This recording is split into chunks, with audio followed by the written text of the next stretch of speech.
Okay guys, so I am working on my final row here. It's the same as every other row. Chain 1, slip stitch, half double crochet, back stitch only as before, same thing. This has a lot of stretch to it, so it is really nice. Okay, so I'm just trying to finish up here. Of course, you always finish on a half double crochet. Okay, and just to measure it real quick for you guys, what I have here currently is about 9.5, so it's about 20 inches. You want to cut a pretty nice size working yarn, so I don't know, I'll say about 14 inches or so, or 12 is fine, but I just like extra. Okay, so after that is cut, so our last stitch we just did, we'll just go ahead and do a chain and pull everything through. And we're going to try this larger yarn and hope we don't have any, this larger needle, and hope we don't have any issue. Alright, so what we're doing is that we're putting both ends together, and what we're doing is making like a C with that first end, and then pushing the other end in there and making a backward C. Okay, now you want to make sure this is pretty in there and everything matches up, because with every sew, because you have to sew all of these together, and you want to make sure you grab every stitch. So I like to kind of pull everything up so that I see it, and then you always want to make whatever side have the yarn on, you want to make sure it's on the outside. Okay, I'm just gonna push everything through again, and then go ahead and just start sewing it. So the first one, I make sure I grab everything.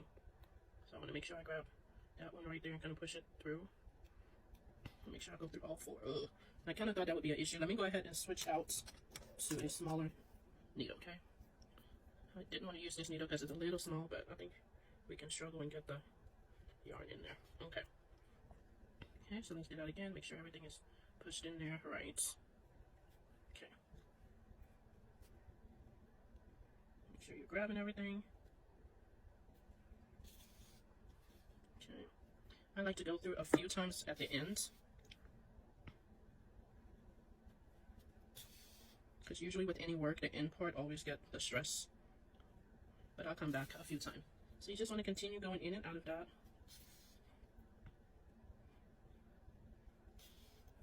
The first time I go through, I just want to make sure everything is attached so that nothing is moving.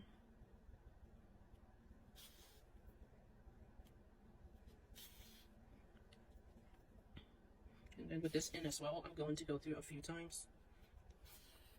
And then I will go ahead and do a knot on this side. Let's kind of secure that. And then I'm going to go back and forth a few more times. And this time I'm going to go over and back. Pull the yarn from here, go over. Even with this needle, this is a thicker yarn, so go over and back.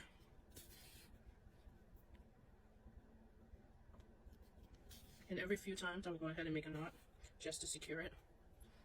Okay. Go over and back.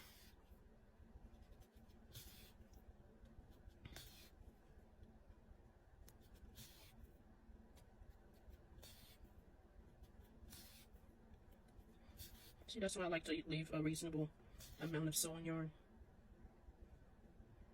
Get in there. Okay, and then I'm going to do a knot on the side of this just to secure it on this end. And then at this point, I'm just going to pass the yarn through under the work. You can just push it through your stitches. It's sometimes a little tough, but do the best you can. We'll go back. Not just work it in there, to be honest, just work it through. I don't want anything to get unraveled. So after passing it through a few times, I'm going to go ahead and cut that.